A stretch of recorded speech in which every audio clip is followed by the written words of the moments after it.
जम्मू कश्मीर विधानसभा में कांग्रेस और उसके साथियों ने आर्टिकल 370 को फिर से बहाल करने का प्रस्ताव पास किया। दी स्पीचेस के मौजूद नाजरीन अस्सलाम वालेकुम।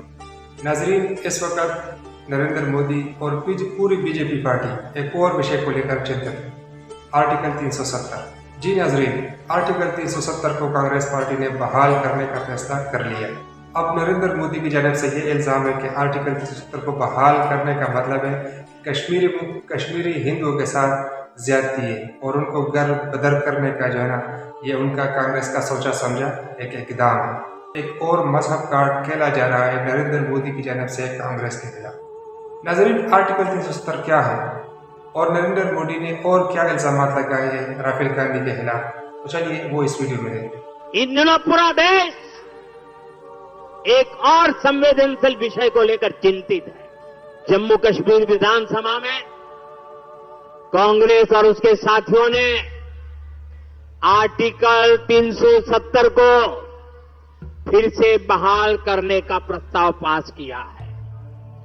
आप मुझे बताइए, मैं आपसे पूछना चाहता हूं, क्या इस देश में फिर से जम्मू कश्मीर में 370 लागू होनी चाहिए?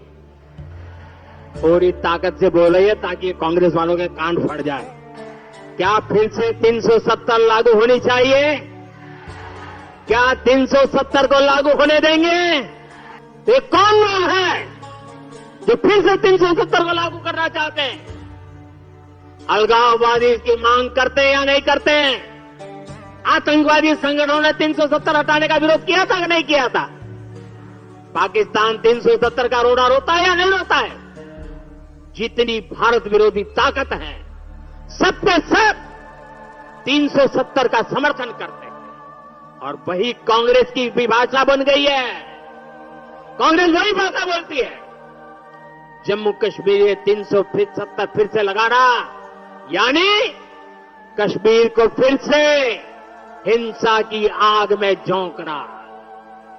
कश्मीर में 370 यानी राज्य में बाबा साहब आंबेडकर के संविधान को फिर से जम्मू कश्मीर से बाहर निकालना। ये जो लोग संविधान की किताबें और कोरे कागज की किताबें बांटते फिरते हैं ना, ये कैसे पापी लोग हैं मैं बताता हूं। और हम सब की आंखों में कितनी धूल झोंकी उन्होंने देशवासियों की आंखों में। बाबा साहब आंबेडकर के संविधान की बातें करते हैं। 75 साल तक इस देश में 2 संविधान चलते थे। एक जम्मू कश्मीर का संविधान अलग था और दूसरा देश में जम्मू कश्मीर के सिवाय बाबा साहब आंबेडकर वाला संविधान था। हम उनको पूछते थे, क्या बाबा साहब आंबेडकर का संविधान जम्मू कश्मीर में लगेगा कि नहीं लगेगा? इनके मुंह पे ताले लग जाते थे। ये हमारे संविधान के प्रति श्रद्धा थी, ये हमारी बाबा साहब के प्रति श्रद्धा थी। हमने 370 की दीवार को तोड़ दिया और बाबा साहब के संविधान को जम्मू कश्मीर में लागू कर दिया।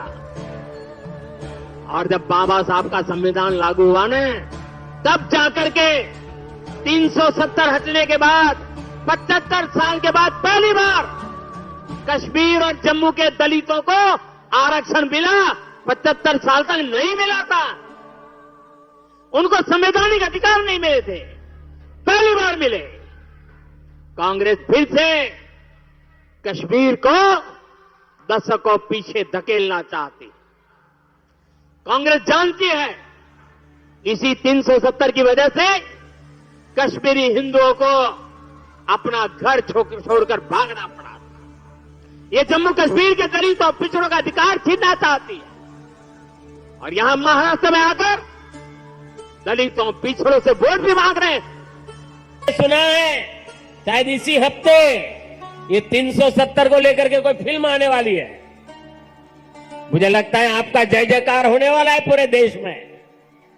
मुझे पता नहीं है फिल्म कैसी है, मैंने कल ही कहीं किसी टीवी पे सुना कि ऐसी कोई 370 पे फिल्म आ रही है।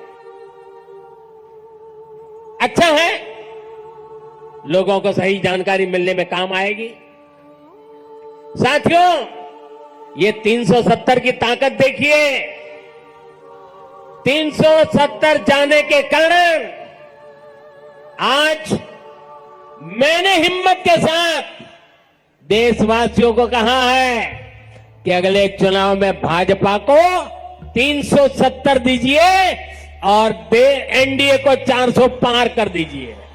जी नाजरीन, तो वीडियो आप लोगों ने देख ली। उम्मीद करता हूँ कि आपको पसंद आई होगी। अपनी कीमती आरा से हमें ज़रूर आगाह करिए।